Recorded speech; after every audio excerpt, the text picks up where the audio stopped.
सबने पूछा क्या हो गया? कुल्हाड़ी ढूंढ रहा हूं। क्यों? पत्नी मर चुकी है, रो, उनको लेके चलो। नहीं, पहले आम का पेड़ कटवाओ, फिर लेके जाऊंगा, ऐसे जाऊंगा ही नहीं।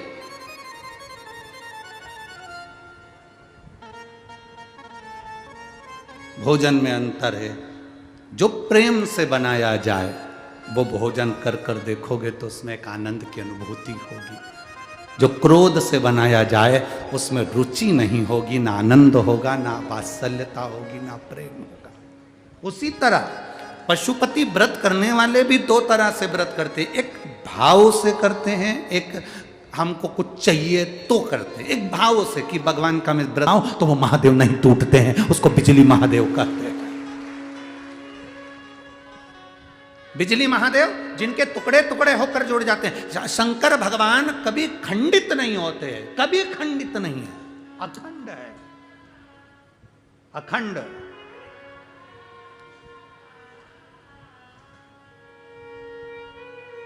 आपके घर में कोई शिवलिंग है, वो खंडित हो गया, आप उसे खंडित मत मानना, उसकी सेवा करो, पूजन करो, आराधना करो, फल देगा।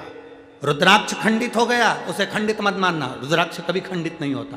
दो टुकड़े भी हो गए तो समझ लेना कि गौरी और शंकर हो गए। चार टुकड़े भी हो गए तो समझ लेना गौरी शंकर कार्तिक और गणेश हो गए। उसके 6 टुकड़े भी हो गए तो समझ लेना कि जया, विशारा, शामलीवारी, दौतली और देव, ये 5 कन्या भी उनके साथ आ गई। उस रुद्राक्ष के टुकड़े टुकड़े भी हो जाए तो वो मान्य है।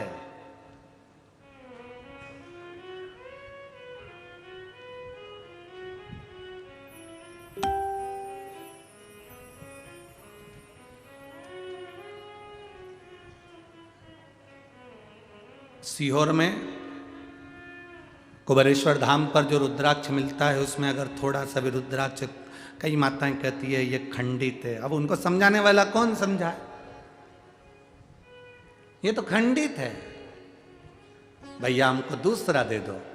उनको समझना चाहिए रुद्राक्ष शिवलिंग कभी खंडित नहीं होता, वो अखंड है। सबके जाने की कथा है। राम जी के बैकुंठ जाने की कथा है, कृष्ण भगवान के जाने की कथा है, सारे देवताओं के जाने की कथा है। आपने कभी शंकर जी के जाने की कथा सुनी क्या? कि शिव जी इस पृथ्वी को छोड़ के चले गए? नहीं, अखंड।